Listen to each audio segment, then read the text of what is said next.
हाथ में चमचमाती ट्रॉफी, सिर पर सजा ताज, गुलाबी रंग के लिबास में वह एक अप्सरा लग रही थी। उसकी खूबसूरत मुस्कान देखकर अभी मैंने अनुमान लगाना ही शुरू किया था कि उसकी तस्वीर के नीचे लिखे उसके नाम को पढ़कर मैं तो एकदम हैरान हो गई। आखिर इतनी मुश्किलों का सामना कर रही उस महिला ने स्वयं को इस काबिल कैसे बनाया होगा, मैं सोचने पर मजबूर हो गई।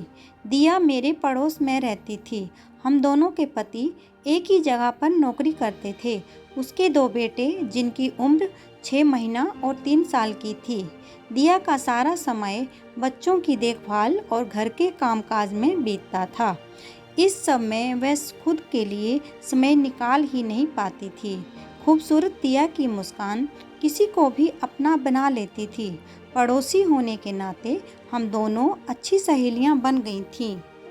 दिया के पास एक अच्छा परिवार होने के बावजूद मैं अपने इस जीवन से प्रसन्न नहीं थी। एक दिन जब मैं उसके घर गई थी तो मैंने देखा कि वह अपने सामने ढेरों किताबें रखे हुए पढ़ रही है। मेरे पूछने पर उसने बताया कि वह सरकारी नौकरी के लिए तैयारी कर रही है।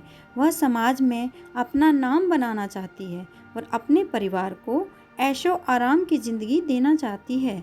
वह अपने सपनों को पूरा करने के लिए डटकर मेहनत करना चाहती थी। दिया के पति का स्वभाव बहुत ही अच्छा था। वह बहुत पढ़ा लिखा था।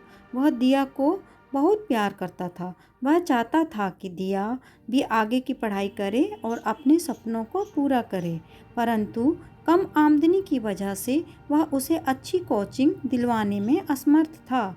मेरे बच्चे भी स्कूल जाते थे, उन्हें ट्यूशन की ज़रूरत थी। मैंने दिया से आग्रह किया कि वह अपनी पति से मेरे बच्चों को पढ़ाने के लिए कहे। दिया ने मेरी बात मान ली। उसके बाद उसे और भी बहुत सारे बच्चों को पढ़ाने के लिए ट्यूशन मिल गई। उनकी आमदनी बढ़ गई थी। दिया भी कोचिंग जाने लगी थी। अपने बचे हुए समय में दिया भी अपने पति के साथ ट्यूशन पढ़ाने जाती थी।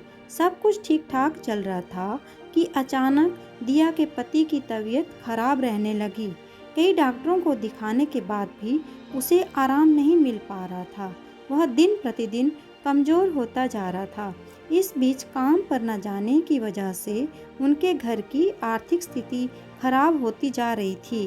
कई सारे टेस्ट करवाने के बाद पता चला कि उसे मुंह का कैंसर है। उसे जल्द से जल्द ऑपरेशन करवाने की सलाह दी गई।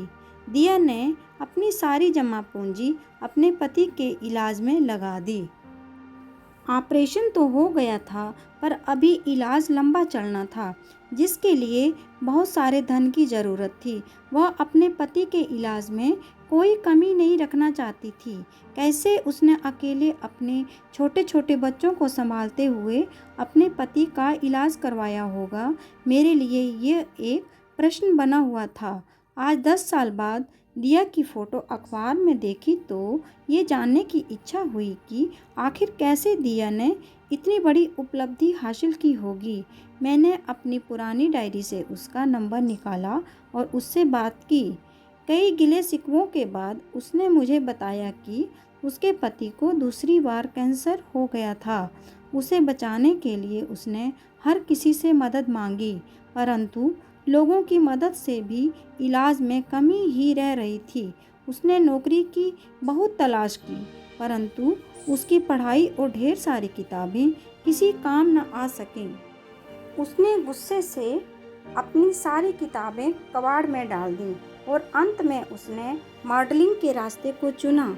ये रास्ता भी आसान नहीं था। उसे लोगों की बातों का सामना करते हुए कई बार समझौता करने के लिए मजबूर होना पड़ा।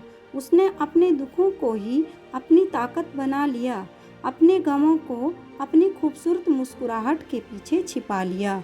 उसने अपनी लगन और कठिन मेहनत से ये मंजिल हासिल की है, जिसमें उसके बच्चों का भी सहयोग है। आज उसने एक कामयाब महिला बनकर सबके सामने एक मिसाल कायम की है। आज उसके पास वह सब कुछ है जिसकी वह सही में हकदार थी। उसके बच्चे शहर के सबसे बड़े स्कूल में पढ़ रहे हैं। उसके पति का आज भी इलाज चल रहा है, परंतु उसे अब किसी के सामने हाथ फैलाने की ज़रूरत नहीं है।